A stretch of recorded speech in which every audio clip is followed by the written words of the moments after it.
Time passes, the kind they call weeks. I have a little money from my job. I have to make myself believe that a crumpled piece of green paper means something, means anything. In my old world, it was easy. You could know a person's wealth by counting his cattle. Hannah and I take the bus to a giant store filled with many things to buy.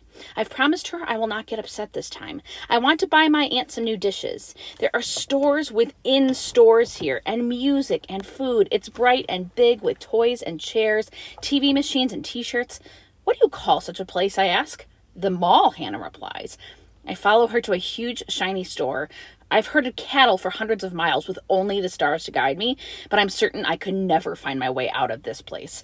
Hannah takes me to two magic silver staircases, one going up, one coming down. I watch as the stairs melt away, then reappear. It's just an escalator, she says. No big deal, come on. I shake my head. They had these at the airport, but Dave let me take the stairs instead. Is there another way to climb? She laughs. Well, there's an elevator. That would be a better way, I think. Okay, but you gotta promise me you'll try it next time. It's fun, Hannah says. So are elevators. The elevator is hiding near a row of puffy white coats like clouds with arms. Hannah pushes a button. We wait. A bell rings, and then the doors vanish. I follow her into the little room waiting for us. She pushes another button, then zoom, up we fly. I think I left my stomach downstairs, I say. Hannah smiles. Told you it was fun. Hearts. Hannah leads me to shelves full of colorful dishes. I like some with many stripes, but she says I can't afford them. She picks out a small box of white ones. This should pretty much replace what you broke, Hannah says. I cradle the box gently in my arms the way I would carry a newborn calf. On the way to the paying place, we pass many red sparkling cars and much candy. Some of it is even chocolate. Valentine's Day is in a couple days, Hannah explains. You give stuff to people you like. Plus, it just happens to be my birthday. Hey, when's your birthday? I don't know, I admit. We don't have birthdays in the way that you do. But I know I was born in the time you call summer. Hannah looks confused by this news. It's hard for me to remember that she sometimes finds my ways as strange as I find hers. I must find you a gift, I say. After I pay you back the money I owe for the bus and washing, how much do I have left? No way, Hannah says. You're not spending your hard-earned money on yours truly.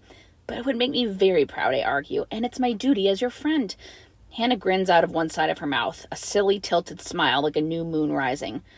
Okay, see that little box of heart candy? You could afford that. It must be chocolate, I say firmly. She scans the shelves. Here, she says at last. She hands me a shiny little heart. Perfect. We stand in a long line. When I give the lady my money for the dishes and the heart, my own heart grows so big with pride I fear it might pop open like a ripe seed pod. I earned this money, I tell her. I take care of a cow. It's a fine job. The lady smiles politely. If you say so, hun. Again, I'm learning that America people don't understand the wonder of a cow. Maybe if they had more cows on the TV machine, people would begin to feel as Ganwar and I do. You can have your dogs and cats, your gerbils and hamsters, and sleek sparkling fish, but you will have lived just half a life if you never love a cow. White girl. In front of our apartment, I give the shiny heart to Hannah. Happy birthday and happy Valentine's Day, I say, to my good friend Hannah. 3 boys walk past just as Hannah slips the silver heart into the pocket of her coat. They glare at us with eyes that shoot poison. Leave the white girl alone, one yells. Hands off, boy. Just ignore them, Hannah whispers. She pulls me inside and slams the door shut. A moment later, she opens it a crack and peers out. They're gone, she says. I shake my head. I don't understand, I say. Me neither, Hannah says. Me neither. You shouldn't have pulled me inside, I mutter. They're jerks. Hannah yanks off her mittens. I didn't want you to get hurt. I am a man, I say, standing tall.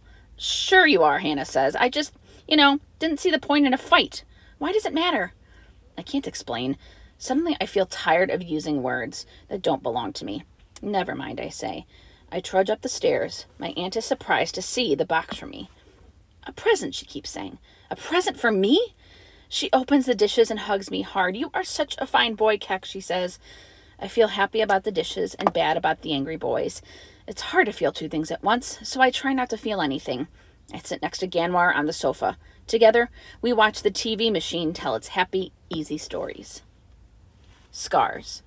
Every weekend, and other days sometimes, Ganwar and I go to Lou's. It feels good to go. Somewhere simple, to work and sing and eat cookies with chocolate. Ganwar doesn't say so, but I think he is calmer on these days. Sometimes he even whistles a radio song or tells me jokes in English that I don't understand. Always, though, I laugh to make him happy. One afternoon, Ganwar and I rebuild a gate that's rotted away at the edge of the field. It's long work, and we sweat under our thick coats. The sun is still weary and weak like a traveler too long on the road. But each day it's trying harder to warm the world. Ganwar wipes away sweat with his arm. The 6 lines etched in his forehead glisten. I will never have the gar, I say suddenly. My words surprise me. It's an idea I've never let myself think about until now. The initiation ceremony is part of another place, a place I may never return to. You're lucky, Ganwar says. Why would you want such scars? Here they mean nothing. There they meant everything, I say. I lean on the fence. How will I know when I'm a man? Ganwar keeps hammering. When you own a fine car and a house with many bathrooms, then you're a man in this country, he answers with a smile. It isn't so funny, I say. You've been tested and I haven't. You are brave. I look away. I don't want him to see my eyes and what lies hidden there. Me, I haven't been. Sure you have, Ganwar replies. You were in the camp alone. You came here alone. That's plenty brave. It doesn't take a knife in the hand of a village elder for you to prove yourself. I pick up my hammer and slam it hard against a rusty nail sticking out of the wood. That's easy for you to say. After that, I won't talk anymore, but I hammer many nails as hard as I can. Even with my gloves on, I have a good hurting blister to show for it. Bad news. More weeks pass. Something strange is happening to the world. I hear birdsong now, where only silence filled the air before. Tiny green hints dot the trees and bushes. The snow is getting smaller and grayer, like an old person whose time has passed. Dave says it's called spring. One morning, Lou calls us up to come into her kitchen. A plate of warm chocolate cookies waits for us. I'm happy about this until I see Lou's ankle covered by a thick white bandage. Sprained the dang thing last night, she says. Slipped in the barn. Do you have any pains, I ask?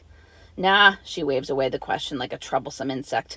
But it's gotten me to thinking, boys. Even with your help, I just can't keep this place running anymore. Wish it weren't that way.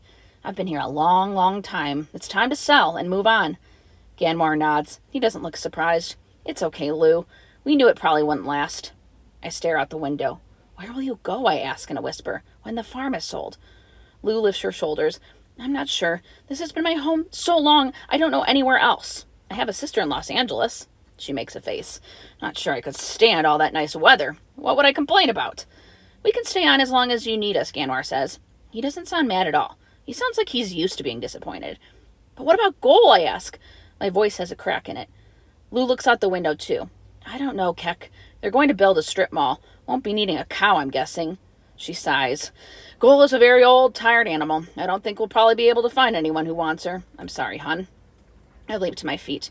My chair falls back with a loud thud. I hate it here, I scream. I want to go home. I run out the door and across the field toward the bus stop. I'm glad that Lou can't follow me with her sore foot. I'm sorry that I'm glad, and I'm mad that Ganwar isn't mad enough. No more. I stop working at Lou's. Ganwar keeps going to the farm, but he doesn't say anything to me about it. When he comes home with hay and mud stuck to the bottom of his running shoes, I leave the room. Lou calls for me on my aunt's telephone to see if I will change my mind, but I won't talk to her. She tells my aunt I'm a hard worker. She says she and Goal miss my smile. One morning, Mr. Franklin says, "Hey, cowboy," and I almost start to cry. I say, "Please don't call me that anymore." I am just Keck now, but I don't tell him why. Hannah says I am cutting off my nose to spite my face. I don't know what this means, so she explains. It means you're being a stubborn moron, boy. She looks a little sad when she says this, so I don't get mad at her. Why don't you at least keep going for a while, she asks. It could be months before she leaves. Because at the end, I know Lou and Goal and the farm will be gone forever, I say. Can't you understand this feeling? Hannah chews on her lips. Yeah, I guess I can, she says at the last. I wonder if maybe she's thinking about her mother, who is not a foster. But I don't ask.